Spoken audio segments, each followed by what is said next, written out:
Howdy, football fans. It's Jeff from the Apple Football Club, and I thought I would play out the last 9.5 plays from the original franchise All-Star contest between the Steelers and the Giants at new Heinz Field. Um, Giants have rallied nicely, but they're down 24-20, and they've got a 4th and 8 at the Steeler 41. Now, Pete Gogolak, being the primary kicker for the Giants, would have to hit a 40 or 58 yarder, and since his game is calculated for the master game, but not for the 2008 and subsequent versions of the basic or master game, he doesn't have any 37s to 42s in his K column. So the best he's got is a 3 at 66, some 18s, 19s, and 20s. Which actually, the 18s, 19, and 20 are good in the basic game, up to about the 20 to 29 range, and then that 18 will get you 38 good. Other than that, the only way to make anything beyond in fact, the 45-yard line would require a 37, which is a good tip to know in the basic game. To try anything beyond the 45, a field goal beyond the 45-yard line, you need a 37. In any case, Gogolak is not going to hit a 58-yarder here. His 3 is a no good. His 5 is 9. So what I've got is Frank Gifford, who already connected on a 31-yard halfback pass to Tiki Barber for a touchdown that narrowed the gap. I got Y.A. Tittle, who's got some big numbers here, a pair of 1s at 11 and 66, and a pair of 3s at 22 and 33. 9.5 plays left. The Giants have been dominating the second half in terms of possession here. So I don't know. Bradshaw did put together a heck of a nice drive. He put together an what was it, an 8-play, 80-yard drive, I believe. Not sure. My notes are horrible. My game scrawl is just a mess, as you can see. I don't really use the score sheet. So he did lead a nice drive that got Bettis in for a 10-yard touchdown. And then another drive got Gary Anderson in range for a 50-yard field goal. So basically the Giants are here. 9.5 plays to go. 4th and 8 at the 41. All timeouts. Some good weapons. I don't want to overuse Frank Gifford as a halfback and with the halfback pass, not quite fair.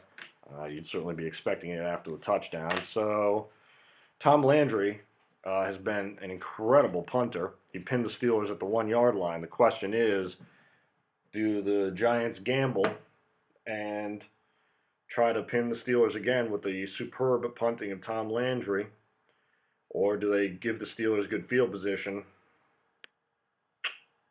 What do we do? You know what? I think I'm just going to let them punt. It's a hard call. I tend to want to go for it, but you really want them to. Landry's been so hot that he he's got the 2 at 66, and he's got some really powerful punt numbers. They're really consistent. So I think I'm going to let him punt. And we're going to see if that big blue defense, which is now in a 3-4 for the second half, can hold. So it's a 23. Of course. That's a 32 on a punt. And I got to tell you, the new basic game charts, I have not really been loving in actual game use. But I'm sure I can get used to it. But I'm actually more used to those big white charts. That's just me. If you had never used the white charts, well, you don't have a point of reference. Oh, that was my dog Sadie, if you saw that. All right, so punting between the defenses 25 and 50. That 32, 23 D11 TJ. So it's a horrible kick. I'll note that. I also note the dice roll just for good purposes of going back. 23 is a 32. And that was 23 D11 TJ. And another thing I notice is that There are far too many injuries in the basic game book. Far too many. I've had about 10, 12 injuries in this game, and I would just go ahead and X some of those out. A lot of results with penalty and injury. A lot more dice rolling than you really need to have to resolve. So that was again, I just double check to the 23. I was D11. I've been allowing. Let's see, what's his name? I didn't call it beforehand. I didn't go in and change. So it's Ray Matthews on a punt return. Uh-oh, 66. And Matthews has a 2 on a punt return. Unbelievable. Unbelievable. I did not see that coming. Didn't think about that. Ray Matthews, an old-time player, a 4-point halfback, and an A receiver, is the TB, or the D11, on this return. He's got kind of an outside run card. He's the KB, backup kicker. He's the primary kickoff returner, is the OA. And he's broken off 2 60-yard kickoff returns, and now he just rolled a 66 for a 2 on a punt return, which is an 85-yard return, and it's a touchdown. Oh, well, oh my. Let's hear it for the vintage players here. Well, I did not expect that. I intended this as a demonstration of play calling here, based on my play card shuffling system. But that's a touchdown for the Steelers. Right. And I gave Gary Anderson the kicking duties for the second half here over Roy Girella, since Gary Anderson obviously has a slew of 3s versus Roy Girella, who has a bit more of a mundane card. So I just roll for that PAT. A 34 equals 20. And 34 equals a 20, and it's good. So the Steelers, on that gamble, have just gone up 31-20. And there's the injury on the play. As I had recalled, I believe they've reversed this, but if you roll for the injury, this is why it's a little tricky. And I would suggest highlighting some of these rules because of the way the typography is here. These 2 big columns. The injury roll is 1 die, odd as defense, even as offense. It's 5. So that's an offensive player. So I'm going to, that's a roll that. The 6 was the QB. I'm going to call that the punter. So the punter, Tom Landry, hurt on the play. Why am I doing that? Because I don't set up my special teams rosters beforehand. And in this case, you really wouldn't have to. I mean, obviously the guy getting the snap is the punter, but when I get injuries on kickoffs, punts, I tend to just throw in, if it's a tackle or a linebacker, I'll just go to my reserve card pool and say, well, this guy was, one of the guys injured. So Tom Landry, J2, with only a few plays left, is out of the game anyway. Landry injured and out. Now, how you reconcile that without it being a penalty, I don't know. Without him being run into, maybe he trips over his own guy. Maybe a guy is blocked into him. I don't know. I'm not going to try to resolve that issue right now. I'm just going to have Gary Anderson kick the ball off to the Giants, who now trail 31-20. And you will see at least a small demonstration of how I use a 10-card play deck, and you can use any number of cards to simulate a 50-50 run-pass mix in a solitaire environment, which allows some spontaneity, allows you to call the defense and the offense, I think, a little more blindly, or a little more honestly, maybe, is the word. So that took a half play. Now there are 9 plays left. Anderson's going to kick off. That was the 21st play of the quarter. KO Gary Anderson. And we'll just roll that real quick. And I've been kicking off from the 35. These OFAS cards, most of them were calculated for the pre-2008 Master Games, so they don't have the 37s to 42s, which is fine. 45 on Gary Anderson's card is a 5. That's a 6709. I'm just going to call out a fair catch. I'm not even going to bother looking at who it was. I believe Emlyn Tennell is the OA, or rather the 09/OA. Yeah, no, it's not Tennell. It's Tunnel. I forget who it is. Oh, Joe Guyon. He's sitting here right in front of me. Joe Guyon, an old timer, born in 1892, is the Giants OA and TB. Just a quick note: some people, Ron Taylor, point of fact, had asked about my allocation of player usage for the game. I set about I expanded the deck from the original 33 players to 12 players extra, so a 45 card deck. I created a 4-3 defense for the first half for each team, and then went to a 3-4 for the second half.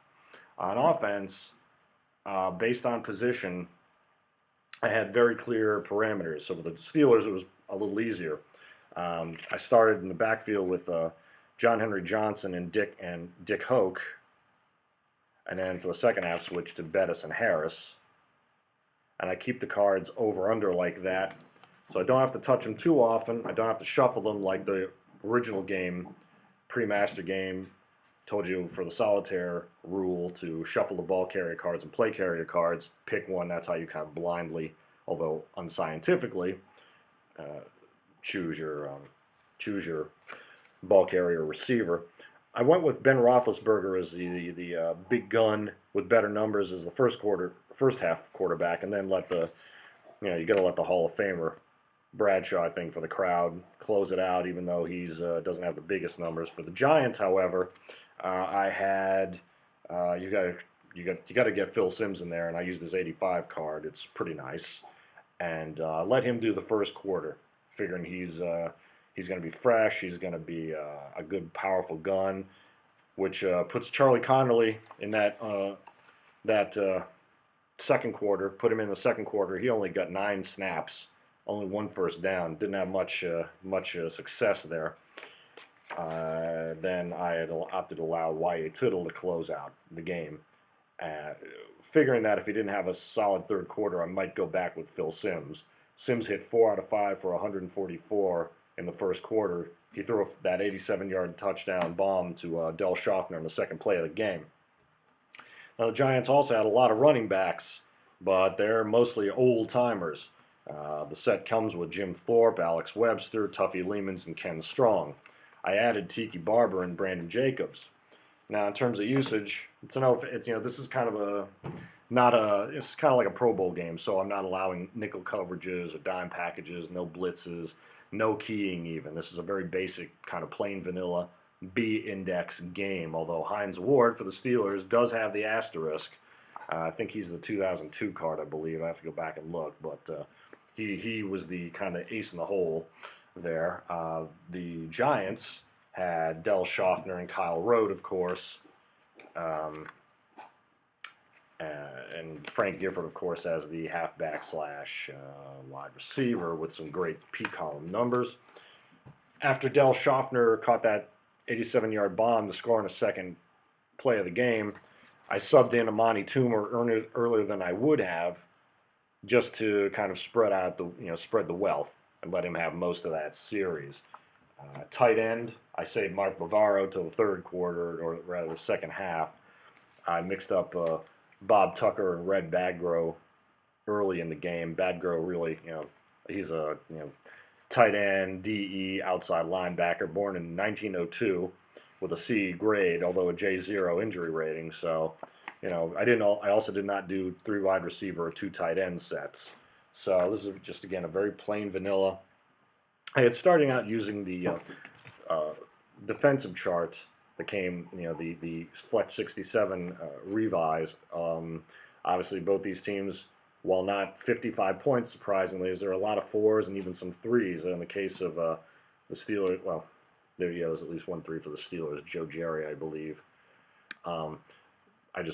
If I were to continue using the chart, I actually abandoned using the chart on the 3rd play, and I can explain that if I get to it in this video.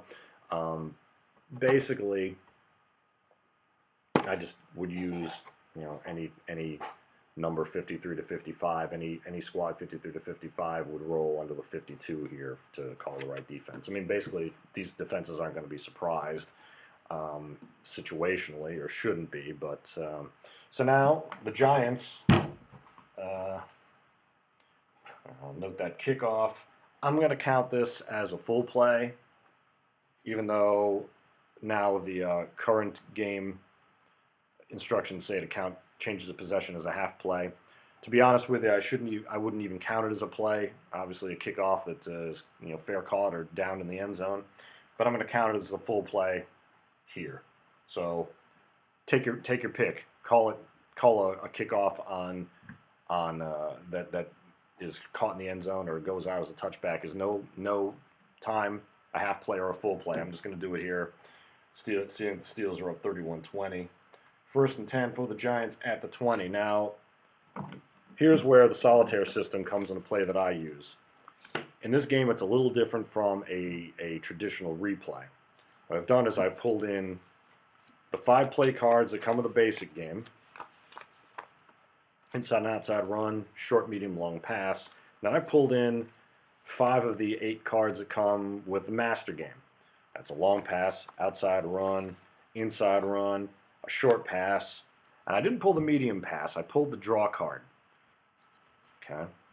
So what I'm doing is I am calling the defense. For this game, I indicated that the team is in a standard offense for every 1st down, although I think there might have been an occasion or two where I like to call personally. I'd like to sometimes start with a ground defense. It may get you burned on a long pass, but you can stuff a run, and you can also put together a nice sack if you get one of those bummer numbers. If somebody wants to kind of fling the ball on that 1st and 10, So what I'll do is, and in this case, obviously the shapes are different. So what I will do is shuffle these cards, and I'll basically have called the defensive set, standard, and draw a card. Now, what I'd been doing early in the game is drawing the card, and since I'm not allowing keys in this game, I will say, well, that's a long pass. Obviously, in this case, that fits. I am going to just name Amani Toomer as the long ball target here. Now, what I could have done, and I've done on some of the downs in this game, is called the receiver or catcher, receiver or runner before the pass, or before the play selection. I'll say, if it's an outside run, it's Tiki Barber. If it's an inside run, it's Brandon Jacobs. Short pass, it's Bavaro. Medium Gifford, long Toomer. So that gives you a little more flexibility, and then you can change that up play to play. So you feel as though you're being a good offensive coach. You're not keying players in this game, but it still gives you that sense that you can be a good defensive coordinator to some extent and give yourself flexibility on the offense. So it's going to be a long pass to Toomer, and I got Simms' card back up here. Y.A. Tittle. It's going to be against, it's called the standard defense, although I probably would have called it D. Well, I'm going to let that stand. And that's a 15. That's 15. That's a 7.